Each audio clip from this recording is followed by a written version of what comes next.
కొత్తకొండ జాతర నడుస్తుంది.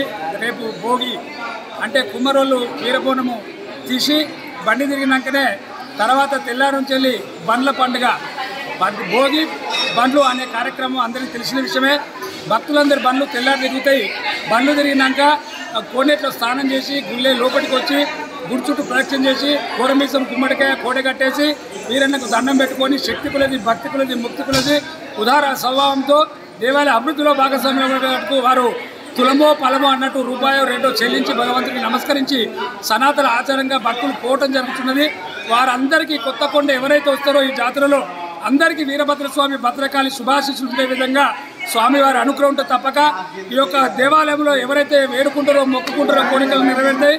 సనాతనంగా ఎంతో మందికి మంచి జరిగింది. తప్పకుండా ఈ సమాజం లోపల నరదిష్టి గ్రహబాధలు భూత ప్రేత పిశాచ శాకిని డాకిని సర్ప శుభగద మాం రక్షంతు అందరూ చల్లగా ఉండాలి. కుటుంబం అంతా మంచిగా ఉండాలంటే వీరభద్ర ఆశీస్సులు ముఖ్యం, భద్రకాళి అనుగ్రహం ముఖ్యం.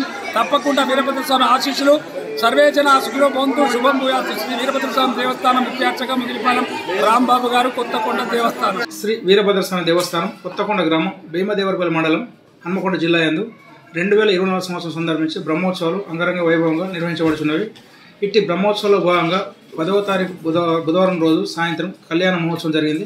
ఇట్టి కళ్యాణ మహోత్సవంకు మన స్థానిక శాసనసభ్యులు పొన్న ప్రభాకర్ గారు సతీ సమేతంగా వచ్చి కళ్యాణ కార్యక్రమం నిర్వహించినారు. తదుపరి 11వ తారీఖు నాడు త్రిశూల పూజ ఉషనీతి పారాయణం జరిగింది.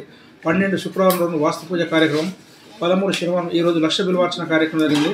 14వ తారీఖు ఆదివారం భోగి పండుగ కార్యక్రమం, 15/1 సోమవారం రోజు ఉత్తరాయణ పుణ్యకాలం మకర సంక్రాంతి బండ్లు దిగే కార్యక్రమం, 16 మంగళవారం నాగవెల్లి పుష్పయాగ కార్యక్రమం, 17 బుధవారం రోజు త్రిశూల స్నానం, 18 గురువారం రోజు అగ్నిగుండాలతో ఇటు బ్రహ్మోత్సవాలు ముగుస్తాయి.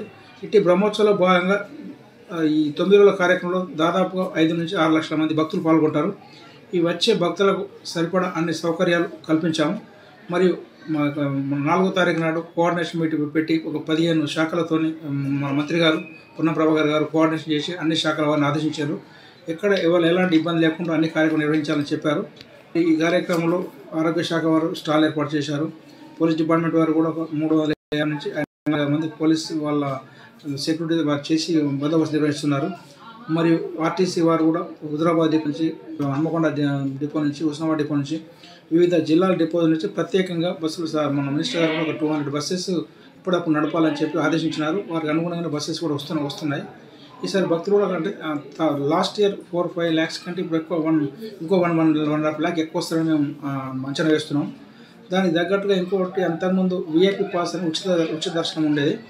ఈసారి మంత్రి గారు ఉచిత దర్శన పాస్ అనేది అంటే ధర్మదర్శనం ఉంది, ప్లస్ శీఘ్ర దర్శనం ఉంది, ప్రత్యేక దర్శనం ఉంది. ఉచిత పాస్ అని ఉండే అంతకుముందు ఆ ఉచిత పాస్ వ్యవస్థ క్యాన్సిల్ చేశారు. చేసి దాని ప్లేస్లో 200 రూపీస్ విఐపి పాస్ అని పెట్టి దానికి 200 రూపాయలు పెట్టారు. వారే మొదటగా 500 పాసులు కొని ₹1,00,000 దేవస్థానానికి ఇచ్చారు. మరియు 500 శీఘ్ర దర్శనం టికెట్ కూడా కొని దానికి ₹50,000, రెండు కలిపి ₹150,000 గుడికి పేమెంట్ చేయడం జరిగింది. భక్తులకు ఎలాంటి ఆటంకంలో 4 లైన్లలో దర్శనం చేసుకోవచ్చు. ధర్మదర్శనం, శీఘ్ర దర్శనం, ప్రత్యేక దర్శనం, విఐపి దర్శనం. ఎవరి ఆర్థిక స్తోమత బట్టి వారు చేసుకోవచ్చు. వారికి సరిపడా తీర్థప్రసాదం మరియు లడ్డు పులిహోర కార్యక్రమం అన్ని స్టాక్ పెట్టాము. మరి ఒక విషయం ఏంటంటే కరోనా సందర్భంగా కరోనా నిబంధనలు పాటించి అందరూ మాస్క్ ధరించి రాగాలని కోరినది. భక్తులకు స్నాన ఘట్టాలు కానీ, అక్కడ కేశఖండం దగ్గర అరేంజ్మెంట్స్ కానీ, చలో పందిరి కానీ అన్ని అరేంజ్మెంట్ చేసినాం. ఎవరికైనా ఇబ్బంది ఉంటే ఇక్కడ ఆఫీస్ కార్యాలయం సంప్రదించగలరు. దయచేసి అందరూ దర్శనం చేసుకొని తీర్థవాసం స్వీకరించాలని వీరభద్ర కృపకు పాల్గొనాలని కోరినది. నా పేరు P. Kishan Rao, 2nd gate EO, Veerabhadra దేవస్థానం, కొత్తకొండ.